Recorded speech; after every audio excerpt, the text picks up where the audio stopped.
Okay, for people joining this live stream, this is part of our endless series of meetings about incremental improvements to Wolfram Language. So this was about need to discuss how to control display of numerical precision. Okay, yeah. So here's an issue that I run into quite regularly.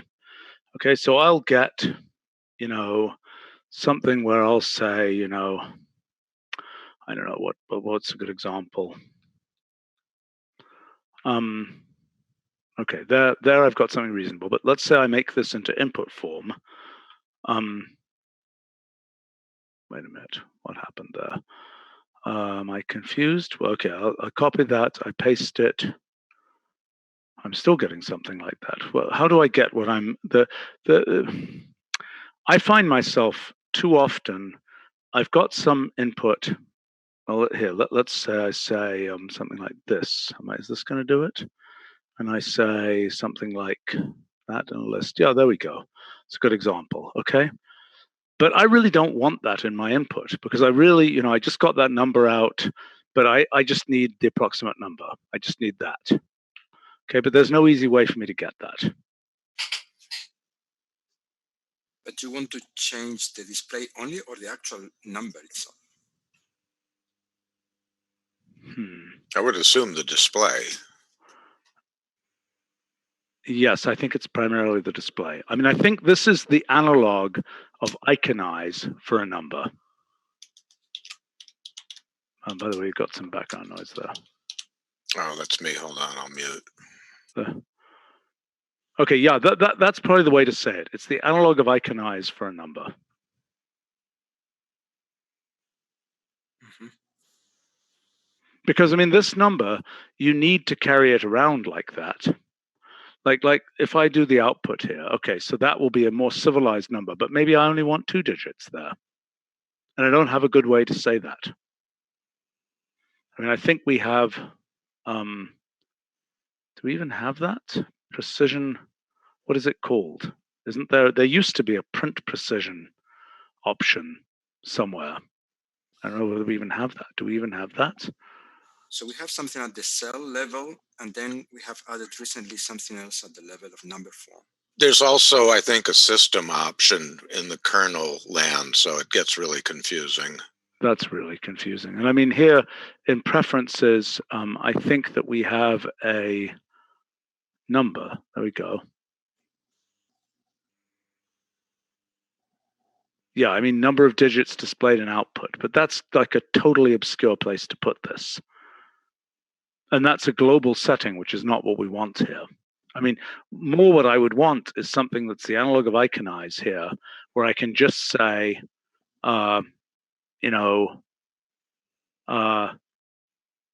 it's almost like I don't know what the right term is, but it's some show only a few digits of this number.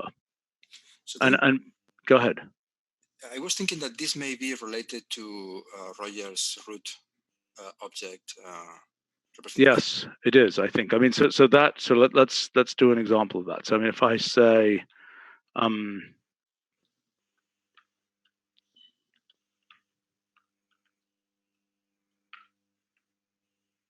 right. I mean, it's a bit like this. Yeah, I agree. And I mean, it would need a it might need some kind of graphical indication that there's more there. I don't think it would want to be boxed like this. What does this do in traditional form? I see. Okay, fair enough. Yeah, I mean, so what I would expect is I can either select the whole cell and then do a right click and say this. And alternatively, just like I could say, iconize that cell, I could say about that cell, display it. Yeah, this is a display directive. So this would be something like, what would be the right term? I mean, this isn't, so here, if I say this, 3, for example, okay, that will give But I think what that's doing is that is really precision 3, right? Yes, that's changing the number. Yes. So it's not like number form. Right. I mean, so number form.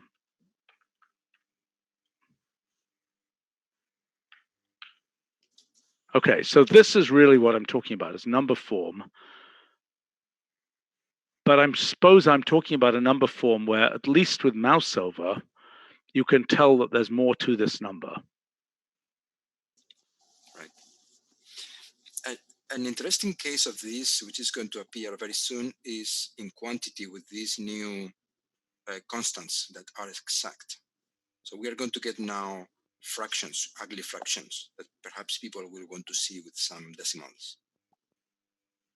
But we still want to keep inside the fractions. Yes. Yes. But that's something that we could do in quantity only. Right. But I mean, I think here my point is, way too often, I mean, okay, look, there's 2 cases that I want. Sometimes I'll get out some messy number, and I'm trying to think about a use case for that. But there are plenty of cases where I've gotten out some messy thing like this, but it's sufficient to just say 3.1. That's actually what I want. That's what I genuinely want the number to be. Like I'll give you an example. Yeah, I'll give you an example. Let's say I'm showing a fit. Okay. So let's say I say, fit to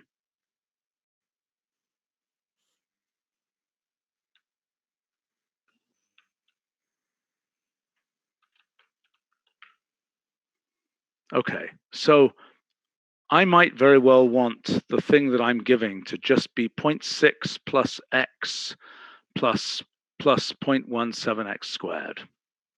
Okay?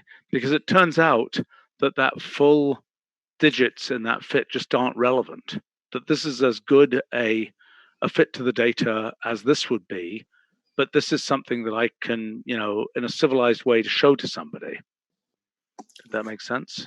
Yes. Though in this case, ideally, this would be around objects. You mean the actual numbers here? Right, because here we do have methods to control the actual precisions that these numbers have. So you're saying there should be a fit around that gives around numbers back. Right. If one wants to control how many of these digits are significant, yeah, that should be. I see. We should have a fit around. I love that idea. Right, that gives this thing. What's that? Perhaps what we need is a way of turning some functions into around functions. And Etienne introduced something, compute uncertainty or something like that. It's called an option that says, give me the results with uncertainty. Okay.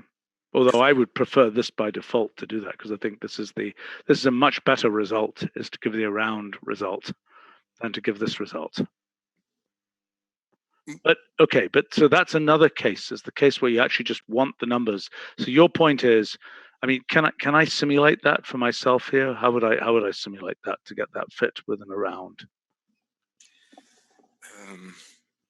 Well, I think linear model fit, for example, has information about errors. So if I just say linear model fit of this, doesn't seem to be very happy.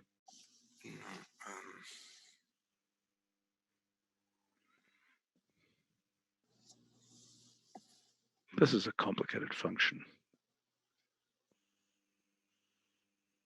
Okay. Yeah, it seems to need exponents. Yeah, okay, well that sure doesn't have a nice thing. Right, but this inside has information about errors. I never remember how to extract it. It has a method.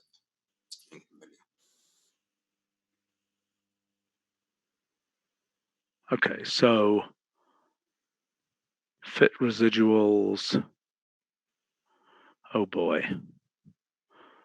Okay, lots of complicated stuff.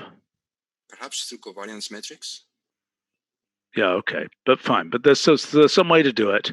And so the first thing we should add is one of these weird extractors that will return this formula, but in a way that has a rounds in it. Right.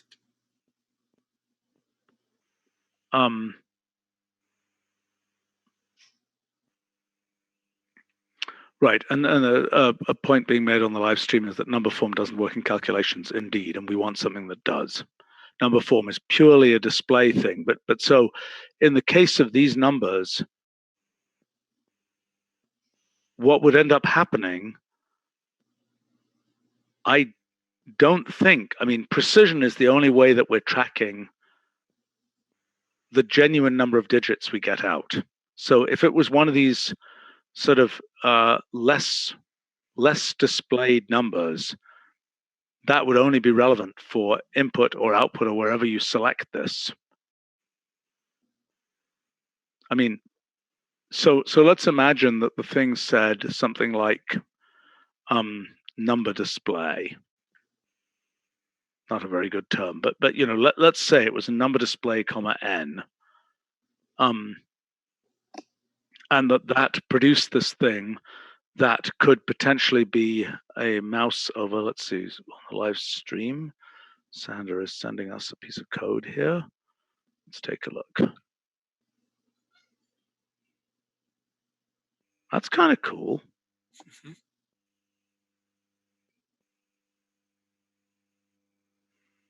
Yeah, that's cool.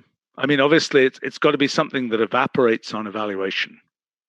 So it's got to be purely a display thing, but that's not a difficult thing to handle. I mean, so similarly here, I'm sure that if I do n of %10, that will all evaporate.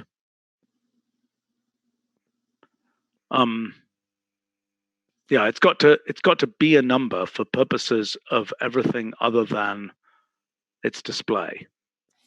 So it will be something that takes a general expression and formats the numbers. Exactly. So, I mean, but it works using, I mean, just like defer, for example, can give you a way, but it's evaluated if it explicitly given. Is that the right thing? No, I want interpretation. Yeah, right. So interpretation would be, so we could write this displays as E, but its value is, in this case, n of pi. Right, so if I now take that and I say that bluff, well, that didn't do the right thing. If I say this thing and I copy that and I then give that, oh, that's really weird. Did I get this the wrong way around? Displays as E, but is interpreted as the unevaluated if supplied as input.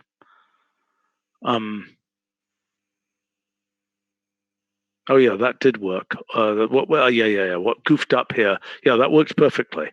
What goofed up here was simply that this flip view wasn't hardened for being shown as an input cell.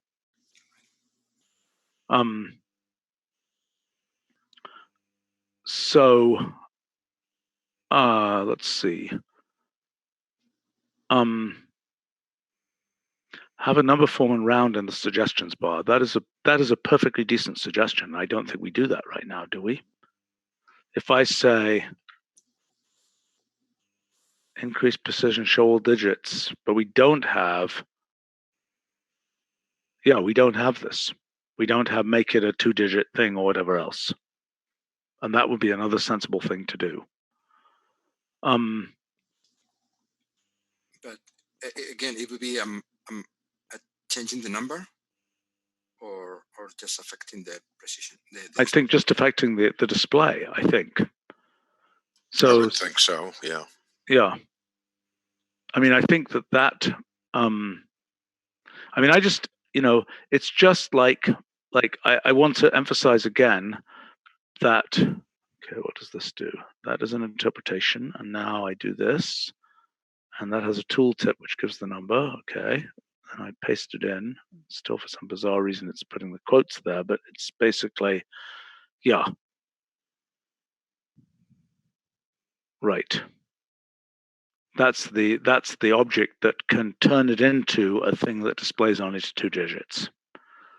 But I mean, I think the thing that I want, again, is to be able to use this, number display iconization thing to take an object like that and have it be displayed with, I mean, I'm sure if I take that and I say number form of %16, 2, yeah, it looks like that. Well, that's a little bit unpleasant, but that's okay. And now, if I'm writing my computational essay and I say, the fit is roughly, and then I paste this in. Well, okay, God, what the heck is going on there? That's really goofy. That's what number form does. Yeah, I think. Yeah, I mean, so that's something that if we can fix that, then we've come a long way to fixing this issue. Mm-hmm. Yes, because the object you are envisioning would wrap the whole thing, right? For example, if it was a matrix, it would wrap the whole matrix and not the individual entries. Well, it would. I don't know how it would be implemented, but I mean, you could wrap the whole thing, and it would do this to everything. All right. So look, I think I've defined this. Maybe we can have a separate think about how this might work. But I think that the basic point is it's some number display thing that would also be in the right-click menu that affects the display of numbers in something, but does not affect their values. Mm-hmm. Okay. Yeah. And that has an indication, probably, that the number continues. Some little tiny gray dots or something that the number continues. That gets a little iffy because it will probably round rather than floor. And that's probably what we want. I see what you're saying. Yeah, that's a good point.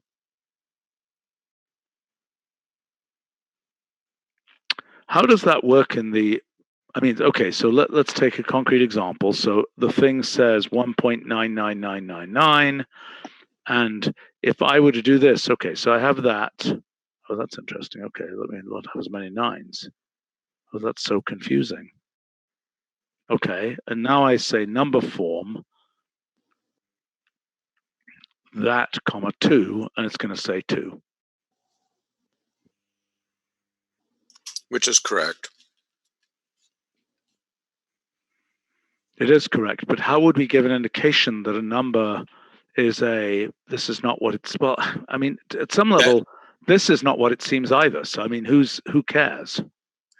I guess you could have something like a plus minus ... in gray or something, but you can't just have ... Yeah, I understand. But I mean, look, this is already dishonest in a sense because there's already more digits there.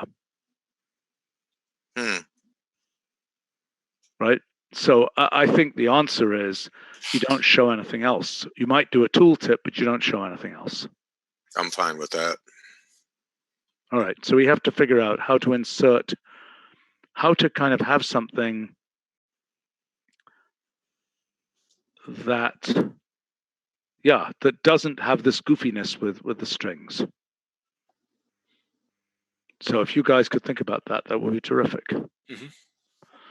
Okay, should we go on? Yep. So this is a very minor point, but it has appeared several times, which is that people complain that sometimes we document arguments not in the definition box, but in the notes. I think we should do it in the definition box. I think that's a historical thing of some minority weird cases. I mean, I think, except in cases that we're sort of embarrassed about, Mm-hmm.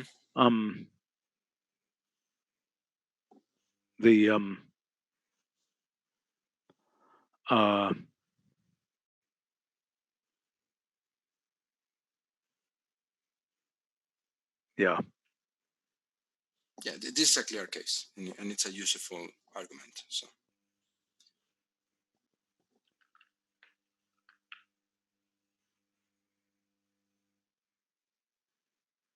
Yeah, that's just dumb. Mm-hmm. I mean, you could just take that and put that up here. Right. Yeah, but there are other cases. I think it's a good move if we. Right. So I mean, there are two things coming to the documentation which are structural like this. One is this one I've noticed, but there are the other case is these things where it says for the options for this function, go see another function. Those drive me crazy. Mm-hmm. I see. And I want to just, suck that stuff in. Okay, we have some code here from Sander. Let's try running this. I'm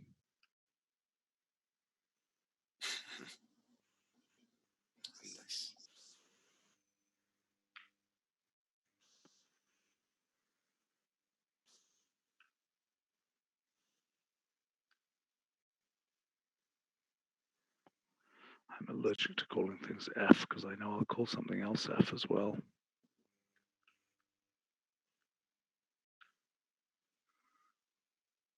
Yeah, nice. And those are, this clickability is interesting. It's interesting. Now, notice that around is a one-way clicker. Wait a minute. Oh, it doesn't. It's a zero-way clicker. It doesn't.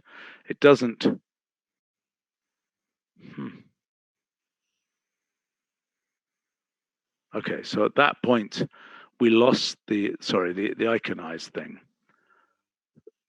So it's an interesting question whether having a flip view type idea for iconize might be worthwhile. Also, why doesn't iconize have a tooltip?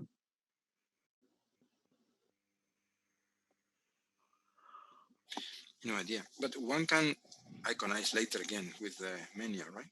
Yeah.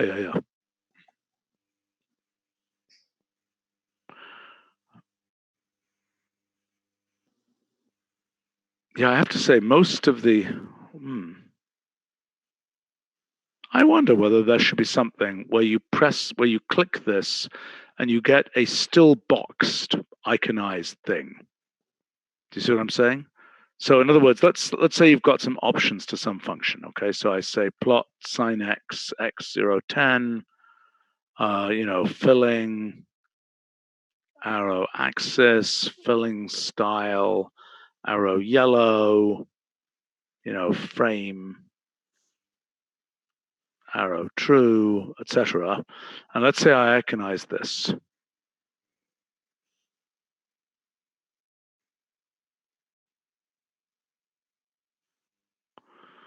Okay, so now clicking doesn't do anything on that. Yes. So in LCC meeting last week, we discussed about making that clickable, and John mentioned that there is this selection bar thingy that is coming, and we'll have it. One of the things that we will have in the selection bar is editing the name. Right. Okay, but I'm suggesting something else, which I'm actually thinking is quite interesting, which is the ability to, if you click it, to get uniconization, but in a box. What do I mean by that? What I mean by that is to see what's inside the iconized thing, but maintaining a box so that if you click on it again, it will become iconized again. Right? So you want to see what are the options to this plot. Okay, I want to see them, but actually I want them iconized again without having to go back and go back into the go back in and reselect them and so on. Yeah, like a preview. Yes. Yes. I think we should consider. I hadn't thought of this before. If the object is large, we would see only a few elements. Don't know. Possibly yes. That would be a reasonable way to do it.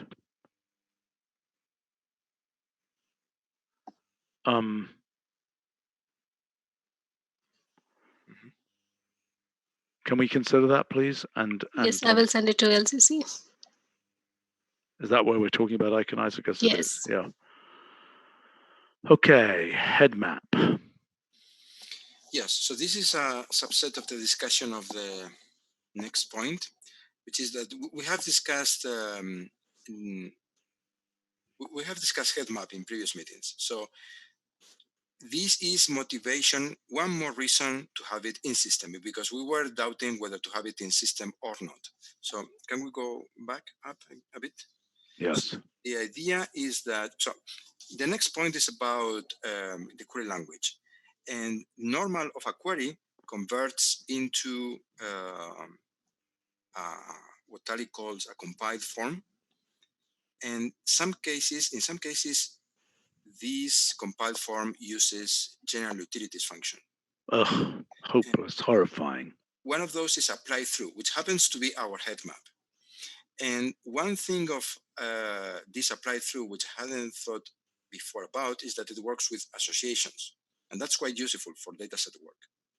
So this is how we could use head map inside dataset. I think that's useful. Okay, hold on. I have never been a big fan of this query function. Mm-hmm. Yes, well, I knew this was going to come, right? When we invented these, I knew we were going to end up having to do this. Yeah, I'm now studying this part, and now I understand it, but it's kind of difficult to explain. And one of the things I wanted to discuss with you is how to modify the documentation of the dataset, which is totally bizarre right now. Exactly. Yeah, I mean, one problem is because dataset, so one question is, there are other functions that have a life inside dataset, but we're documenting every aspect of those other functions, let's say catenate or something, mm-hmm. inside dataset. We're not documenting that as a feature of catenate. We're documenting it as a feature of dataset. Right. Okay, so here's a weird idea. Okay, what if we had a family of documentation that is basically the dataset query, that's about dataset queries, and that has essentially a page for catenate, for instance. So it becomes something where we can point to that from the catenate function, and then we can essentially have a guide page of those things from dataset.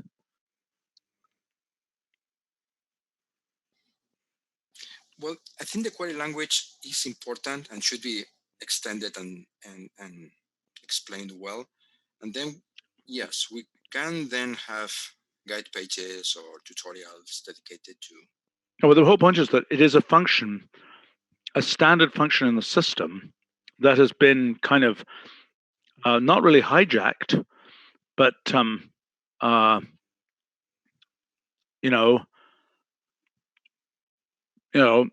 it's been used inside dataset in a way that is basically a bit of a turning heads out inside out type thing relative to the way it's usually used.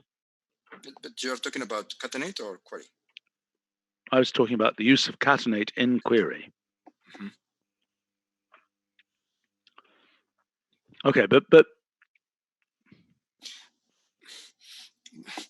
I mean, this is a large discussion. It's difficult to decide where to start.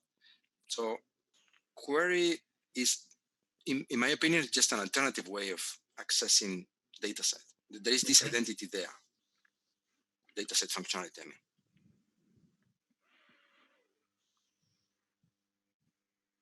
Okay. Is that identity true? Modulo the fact that sometimes the object comes back with the dataset head or not. I think it's true. Seth is concerned that he's writing a book that uses dataset a lot and he likes query. Don't break it. We won't break it. Don't worry. I want to make it better. Okay. Yes. So is this identity is true? Is that right? I think it's true. Modulo, the fact that if the result is a scalar, query, sometimes the right-hand side will return things with dataset or without it, while the thing on the left-hand side never returns dataset around it.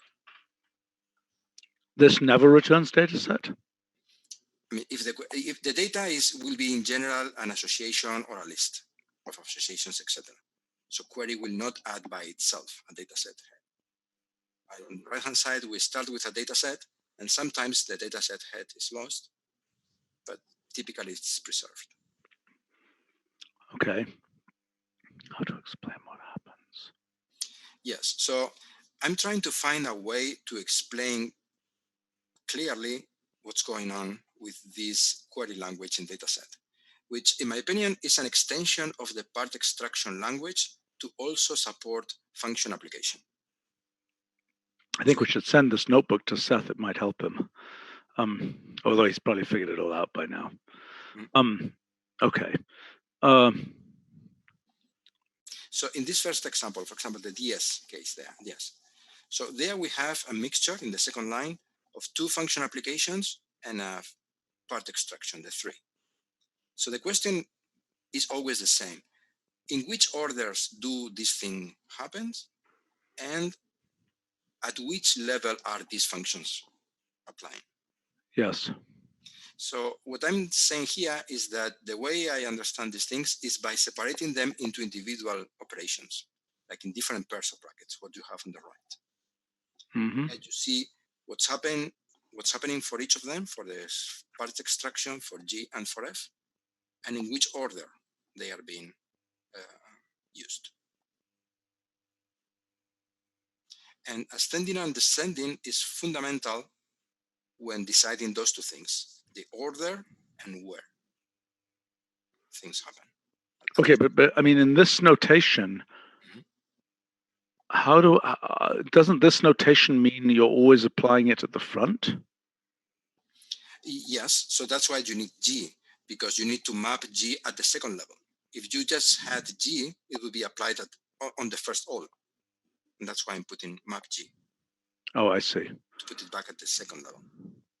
And then F acts. But for example, how do you know whether G or F were used before? Okay, so one thing that should be true is that it should be possible to write out everything explicitly. Is it true is this true that if you want it at level n, that you have to say map of whatever to n levels? Is that true, or is that nonsense? You would have to say map at level n. Can you achieve that by saying map or not? No, I don't think so. But well, perhaps. I'm not sure. That's why I created this map operator form in the next section, because I use it in examples, either with carry or with I mean, we don't have a map operator form that takes the level spec. I know. But for example, yes, that the last line, it uses it, and you see how it's being mapped at level 2. Right. Because there were two olds. Okay.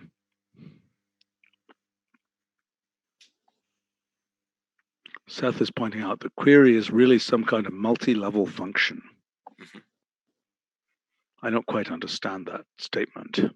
I think it's like in the same way that part acts at different levels. When you say part 2, 3, so query is able to do different things at different levels. I see what you're saying. But part, the good thing in part is that it doesn't matter in which order, because things are rectangular and they are independent. So the 2 and the 3 act independently. But when you have query of F, G, then the problems start there. Is F acting before G? Or G before F? Or F at the level in which G is? Or G at the level in which F is? Right. Well, that's because, right, okay, so part is inertly extracting things, whereas this query thing is acting and proceeding. I mean, it's similar to map, which doesn't see what it did. It just goes on doing stuff. Is that a true statement? I think so, but with map, we always map one function. No, I understand that, but I mean, if I say map level, to level infinity, it's going to make f of f of f of f of f, whatever. But the thing that it is mapping on, it's kind of like in a cellular automaton, you're always applying to the previous values. You're not applying to values that have partially been evaluated. Did that make any sense? I mean, so in other words, with a map, even if you're ending up with a heavily encrusted f of f of f of f of f thing, nothing evaluates until you've already created that structure. Yes, that's Maple does that. It puts all the f's. Yeah, right, exactly. So in the case of query, are you telling me that I have to think about it not doing that? That is, it has not created a symbolic thing which then goes through and gets evaluated, or is that not correct? Right, it does things sequentially, and that's why it's important to know in which orders things are being done. But you could write it as a pure symbolic expression that then just runs the evaluator. Isn't that true?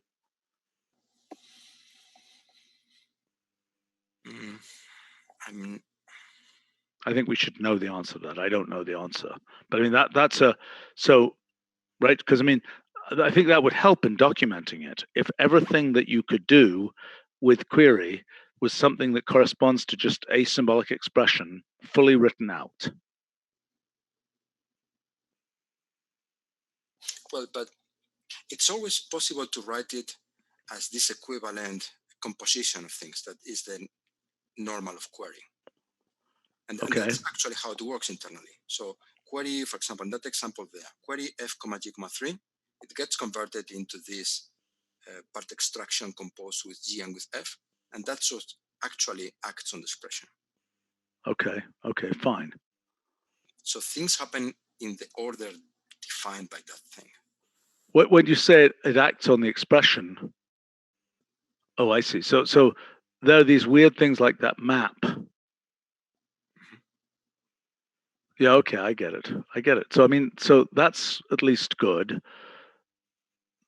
Okay, so then it's post composing with F there. Okay, so question: what things are being exhumed from general utilities to be able to implement query? Just a few. It's slice. So yeah. This apply through, association transpose, and a couple more, which I don't remember now. But those three are the fundamental ones. Well, we should consider making those system functions, because that way this thing can have a much less obscure life. Right. Yeah, and I think it's clear. I like this conversion of query into these normal, in quotes, expressions. Yes, I think that's very good. Because it explains what happens. Yeah, but so now in the descending ascending business, that's going to affect whether these are post-applied or pre-applied. Is that correct? Exactly. I have an example which I call select example. I think it's a bit further down. Yeah, the example of select. Here is what do I have? Oh, no. So, sorry. At the very beginning, when I was in this section called how to explain things, yeah? Yep. Yes. Look at the last thing there. So when we have query select of a criterion, comma f, you see the selection criterion comes first and then the mapping of f. However, that's special of select. If we had placed a function called cell, comma f, you see they are reversed. And that's because arbitrary functions are ascending while select is descending. So it's placed first. Right. So when Tali and I were working on this, okay, there was going to be a wrapper called descending, right, that we could put that we could wrap around things to determine that. But honestly, as we tried to explain that, it was unexplainable. But maybe we just we need to put more effort into that. We need to actually come up with the right language to explain it. Yes. Thinking about this, I think my impression is that this is difficult to explain because there are two things involved. I wrote that in the previous section. So there is the thing of where things are applied, Yes. and then in which order. And because both depth and time are one-dimensional, both have ascending I and see. descending as natural, but they are different things. Okay. So in terms of the which level, isn't that done by slots in the query? It is, but sometimes a function acts on the elements of the next level, and sometimes a function acts on the level of in which it's placed in the query. So in the query sequence, each function is at a given place, like It's a given slot, but you're saying that slot can be like for example, total would be sort of a look ahead. Is that true, or is that not correct? well, for example, if we have f comma all or all comma f, they will do exactly different things, and so the level becomes important. Yes, I For understand, but example, I'm asking, are you claiming that the level can be somehow a look ahead, the function can be somehow a look ahead level, a thing that looks ahead of the level it's on, or not? Or are you not claiming that? I think I am, because Okay. you can, for example, apply f to a full row or to all the elements of the row. Yes, I understand, but Or doesn't it have to be line. map of f to apply to the elements? Well, we can control it also via all comma f or f comma all. Yeah, but if you say f comma all, it's just going to be around the whole thing, right? Yes. So if I were to say, data set of array A333, for example. Mm-hmm. Okay, now I'm going to say for that, I want to say f comma all. Oh boy. Oh, that's doing exactly what I would expect. Mm-hmm. That's the equivalent of this, which is yet the equivalent of just saying f of the thing. Yeah. But now if I say all comma f, then that will be essentially the map. That's equivalent, presumably, if I'm not mistaken, to saying here a map of f. Yeah. Okay. Mm-hmm. I have no idea. I mean, this is some kind of algebra thingy, and it's certainly not relational algebra, but it's some kind of other functional algebra type thing that all these things somehow, I mean, all these equivalences and so on are something that I don't really understand. Yeah, I think the difficulty here is the fact that we have the general case of ascending operators, but then the actual most important cases used are the special operators, which we call descending. Select and cases.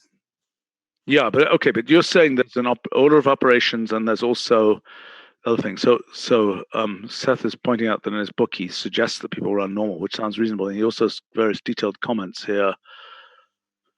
Okay, let's read through this a little bit here. Sandra is saying it would be great if select could have a level spec. I thought select did have a level spec. Oh, you mean that it could say, oh, that's interesting. Yeah, okay. Yeah. That select could apply itself at level 2, for example. I mean, that's the equivalent of map select. I'm a little bit unconvinced. I mean, the only value of having would be something where it's I'm unconvinced, because I think it's you end up having to say map select pretty much anyway.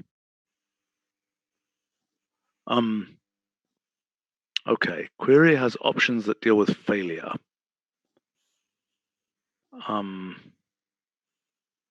Seth says.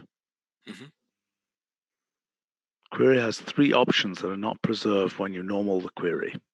Okay, it's interesting. I see, because normal has a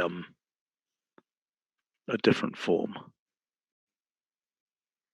Oh boy, I have I have a terrible recollection that I wrote some of these under duress, I might add, because I thought they were very complicated. Yeah, this is all very powerful, but it's complicated to explain, yes. Gosh, I had forgotten this whole business about failure action.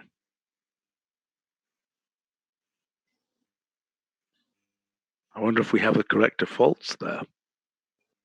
All right, but let's come back to your original question or point, which was enumerating the general utilities stuff that query uses, and then figuring out if we can top-levelify it. Right. So apply through happens to be, and this is the new thing I found, happens to be exactly head map. And when using it with associations, it's quite useful. All right, so let me understand this. First of all, do we believe in the term head map? It just sounds very obscure. It sounds obscure. And I'm not a big fan. I was wondering whether this new point of view offers some alternative. Which new point of view? The use inside the dataset. You will see the example at the end of this section.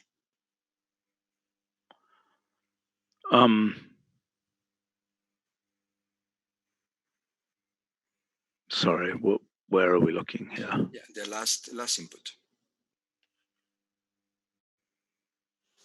So there is strange notation in dataset right now with this association, the previous input, the one you didn't evaluate, which means it's taking elements of column C, and then it's computing both total and length. And returning them in an association. Yes, but it's composing a function with an association, which I find strange. I understand. So this is the equivalent. Okay, so what you're saying is that the head map case of that, yeah, that's pretty cool, actually. That's pretty cool. So that's the functional operation we need for that precise operation.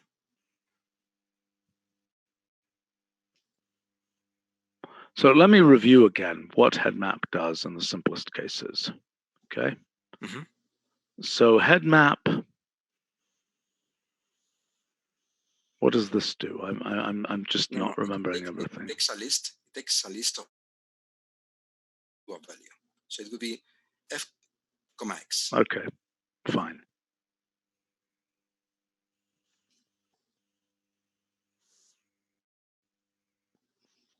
It's just that with data sets, the second argument is naturally a list, but we don't thread the second argument.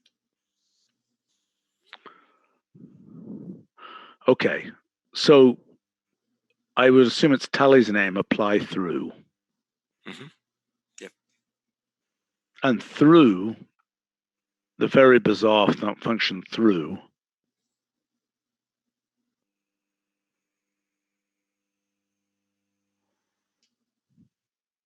is very similar to this, right? So I mean, through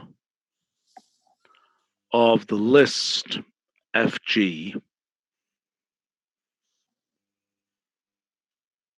applied to X gives that.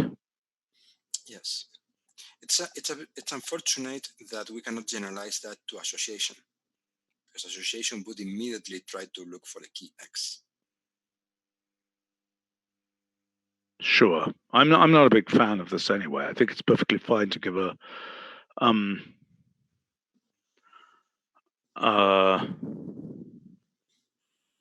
yeah, but the good thing is that head map will be able to support the association, which is the interesting thing. I know, if we could only get a good name for head map. Right. All right, so let's understand again what it's doing. It's taking some functions. It's taking a list of functions or an association of functions.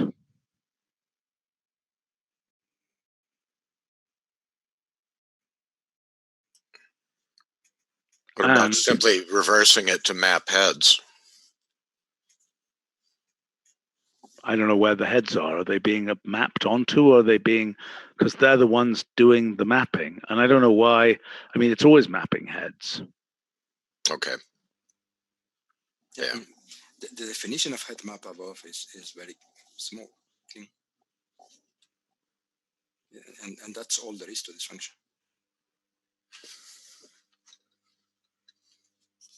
Yeah, I understand. Okay, so, okay. What we've got to communicate is that it's, hello guys,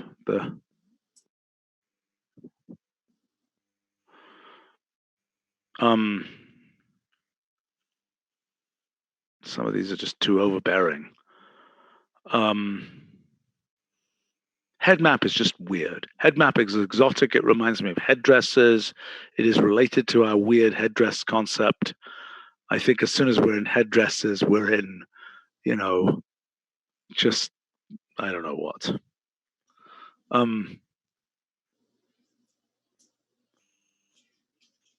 Okay, what is really going on? What is the thing going to say about head map? What is it going to say? It's going to say something like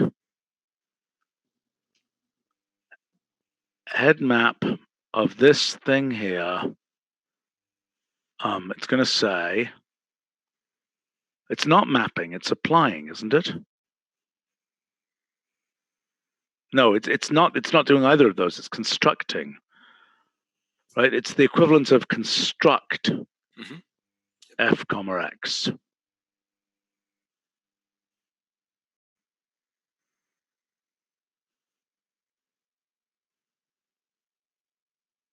And the only reason it was called head map is because we're thinking of it as being a backwards mapping, which is extremely obscure. Yeah.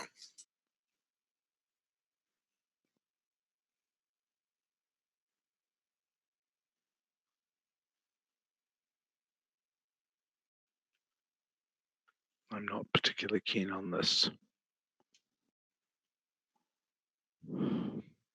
What other functions?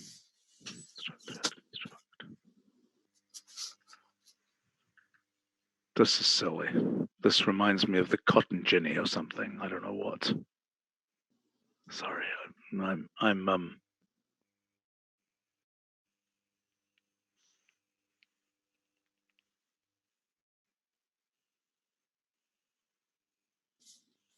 And by the way, it shouldn't probably be called list because it also works with associations.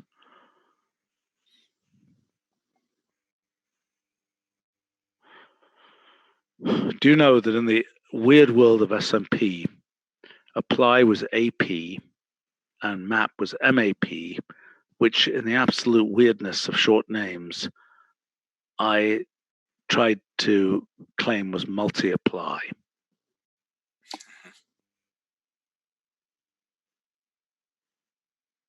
That's curious.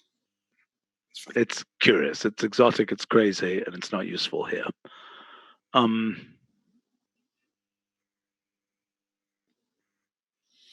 What about construct through? To keep the analogy with through?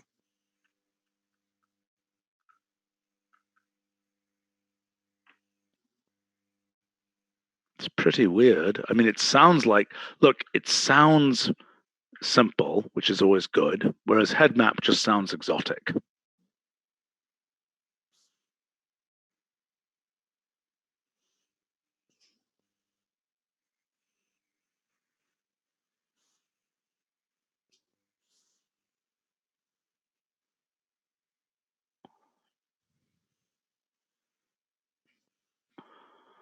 By the way, Seth is commenting on the live stream about getting more things with interpreter to work locally. We are well aware, and this is a project very much underway to get a local version of most of the Wolfram Alpha parser technology. Although Seth is commenting, applying an interpreter after transpose can sometimes fix the problem because you only need one call.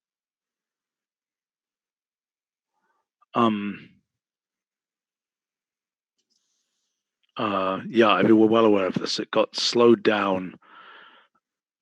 It's good that now Wolfram Alpha is running inside Alexa, but takes time to make that happen. And that was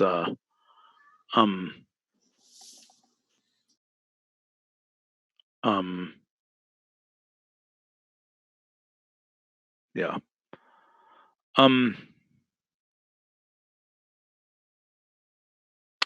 Okay. Let's. Sandra has suggested constructs plural, but I don't think that's a winner. Okay. Let's explain again what this does. Okay. Okay. So it makes a list.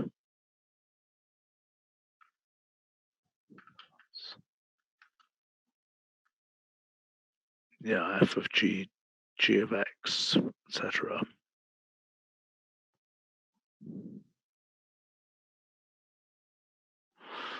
Of course, there's another point of view. The other point of view would be to make it actually a headdress and to say something like, this is kind of crazy at some level, but something like this. And have that become f of g, f of x, g of x.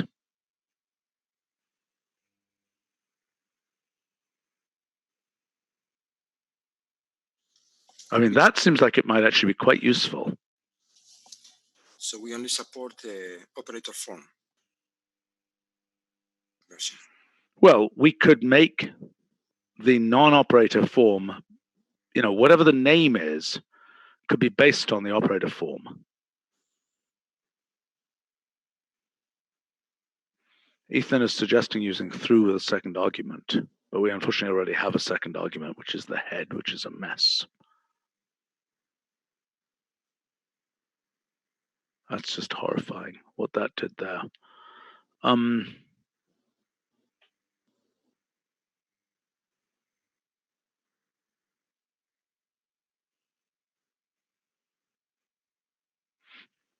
I don't think this is crazy. I think there's something useful here. So now the only question is, what will we call the thing that essentially auto unpeels itself?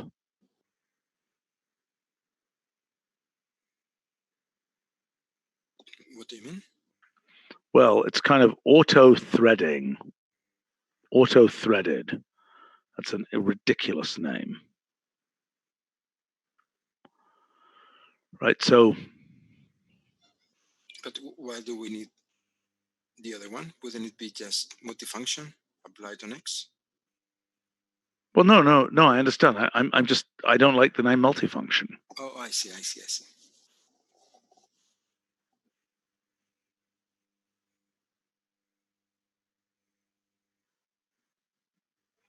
Let's see.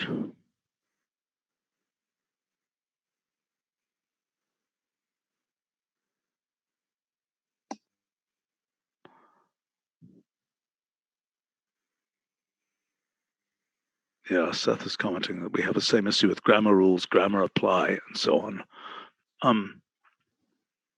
With respect to his slowdown, we're aware. We're aware. Being worked on.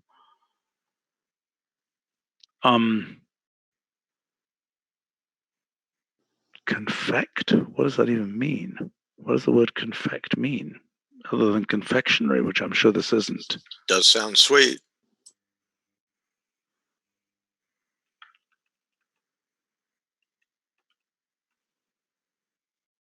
Or are we about to discover? Okay. Why is this taking so long? My gosh. Make or construct. Wowee. Well, I learned something new here. Wow. Okay. I think this does not satisfy the property that people learn about it from the English word.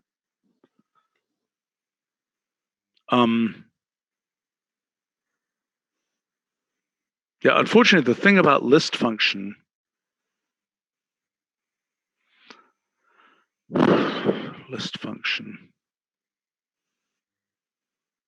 unfortunately, it's not a function. It doesn't have, We we have things like echo function, which is not a function in that sense.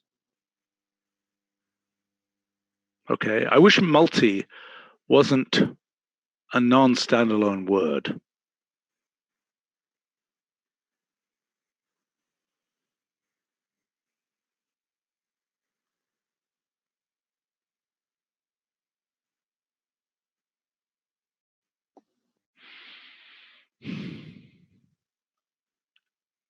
I mean, if the primary form is curried,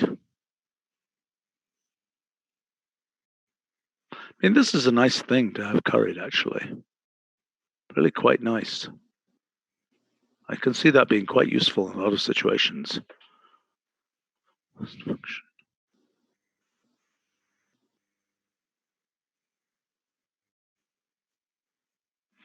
Well, it's only the name here that we're dealing with, and I need to run off in a moment here, I believe. Hold on one second, let me check. Yes, I really do. By the way, there was a thing about having this meeting only bi-weekly, and I think this one we should follow up on sooner. But can you for next time expose what does slice do? What is Slice is basically the operator form of part, at least how Tally conceived it.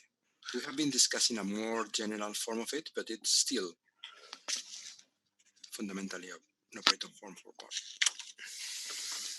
Okay, which is using the fact that part is varargs. Yeah. We at some point ruled out map list for this name. We didn't rule it out, but we weren't keen on it. I'm Can you wondering explain why. it? Yeah, we're mapping a list of things onto some argument.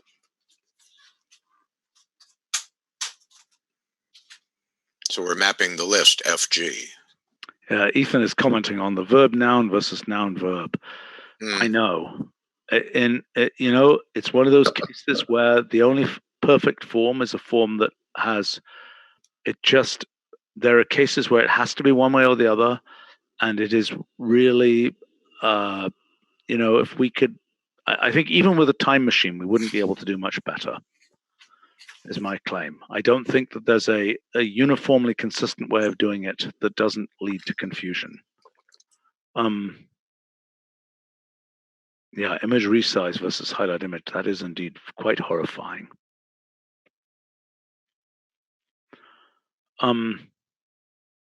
Sandra is saying function goes to list function. Analogize that to fold and fold list.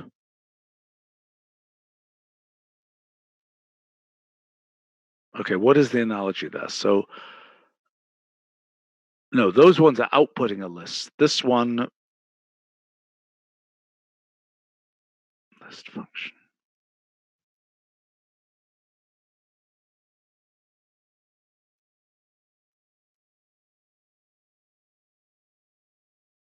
See, what bothers me about this is I think about nearest functions and all kinds of things, weird things like that.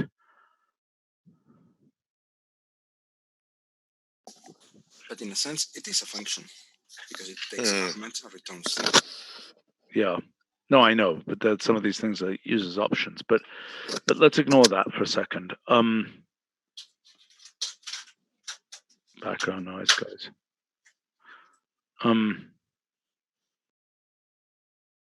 Somehow list function just doesn't have the right ring to it, although I agree it's not obviously awful. List function.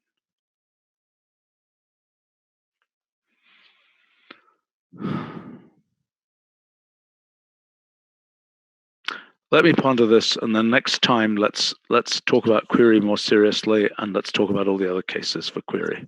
One thing about list function, we could get away from the association with things like nearest function if we pluralize it. And that might make sense in this case. I think that's utterly obscure. Then it becomes list functions, and you're listing things. That gets really, really weird.